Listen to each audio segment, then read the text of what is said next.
अभिनव बोला, वैभवी तू यहाँ है? हाँ, अभिनव के सामने खड़ी थी उसकी एक्स गर्लफ्रेंड वैभवी, वही छोरी जिसके प्यार में उसने धोखा दिया था। उसके कारण ही एक बार अभिनव छत पे चढ़ गया था। वैभवी भी अभिनव की तरह गरीब घर की थी, पर कुछ दिन पहले शहर के मशहूर अमीर आदमी देवन उसके प्यार में पागल हो गया था और डर के मारे वैभवी ने अभिनव ने अपनी जिंदगी से निकाल दिया था। देवन बोला, ये कौन है बेबी? ये लूजर, क्या ये वही डिलीवरी बॉय है जो तेरे प्यार में छत से कूद गया था? वैभवी बोली, हाँ बेबी, ये तो बिल्कुल वही देवदास का बेटा है। लगता है माल डिलीवर करने आया होगा, सही का है ना? इतने में वह सनी भी आ गया जो पहले से ही पार्टी में मौजूद था। सनी बोला, क्या हाल है जीजू, पिज्जा डिलीवर करने आए हो क्या? मतलब डिलीवरी। जीजा जी, तेरा चेहरा तो गरीब घर का लगता है, पर इतना भी गरीब कि डिलीवरी बॉय बन गया। छी छी छी जीजा जी। देवन बोला, अरे सन्नी, पर तू इसे जीजा क्यों कह रहा है? ये कहना चाहता तो नहीं है ना? सन्नी बोला, हाँ, पर कहना तो मैं यही चाहता हूँ कि मेरी बहन की शादी इसी आदमी से हुई है। ये मेरी बहन का पति है। परमेश्वर, ये मेरी बहन का पति है, मेरा प्यारा मीठा मीठा जीजा। पार्टी में सब सुन के हिला गए, पर सबसे ज्यादा हिला था अनन्या का पुराना लवर चिराग। चिराग चिल्ला के बोला, नहीं अनन्या, तू ऐसा नहीं कर सकती।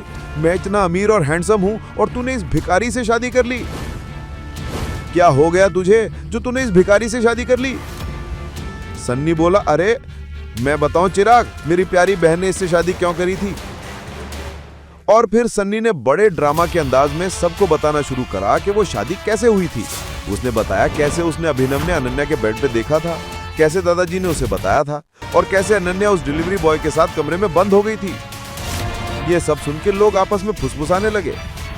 धीरे धीरे सब पार्टी छोड़ के जाने लगे, पर अनन्या की आंखों में आंसू आ गए।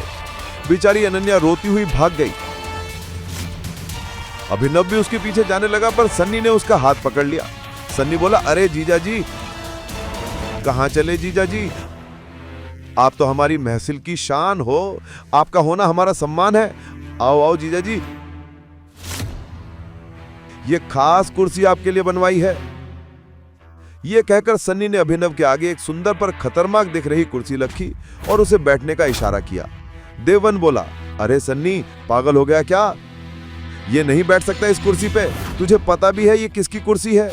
तू चुप रहे देवन, मेरा प्यारा सा साला, मुझे पता है उसे कैसे इज्जत दिखानी है। हाँ? चिराग बोला, हाँ वो जो भी है, पर हमारे दोस्त सन्नी का जीजा है यार, उसे इज्जत तो मिलनी चाहिए ना। बिल्कुल मिलनी चाहिए, क्यों नहीं मिलनी चाहिए। चिराग की बात सुन के देवन समझ गया, सन्नी ने पक्का डिसाइड कर लिया था अभिनव को खत्म करना है।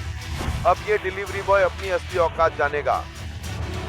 आओ जीजा जी, अपनी हॉट सीट पे बैठो, खास आपके लिए बनवाई है। बैठ जाओ जीजा जी, बैठ जाओ। जैसे ही अभिनव कुर्सी पे बैठा, एक जोर की अलार्म बजी।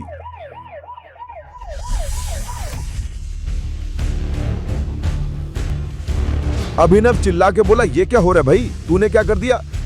तू माफिया किंग की कुर्सी पे बैठ गया, अब तू गया काम से। वो खास कुर्सी थी अकरम की, माफिया किंग गैंग के लीडर की कुर्सी।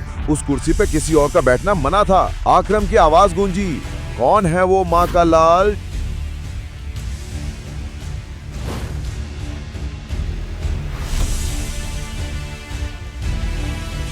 जिसने माफिया किंग की कुर्सी पे बैठने की हिम्मत करी।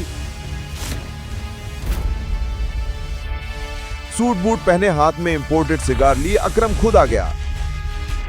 अलार्म सुन के उसे पता चल गया था कि किसी ने उसकी कुर्सी पे बैठने की जुर्रत करी है। अकरम बोला, तू ही है? अब तुझे कौन बचाएगा अकरम के गुस्से से? अभिनव बोला, सर माफ कर दो, मुझे इसके बारे में कुछ पता नहीं था।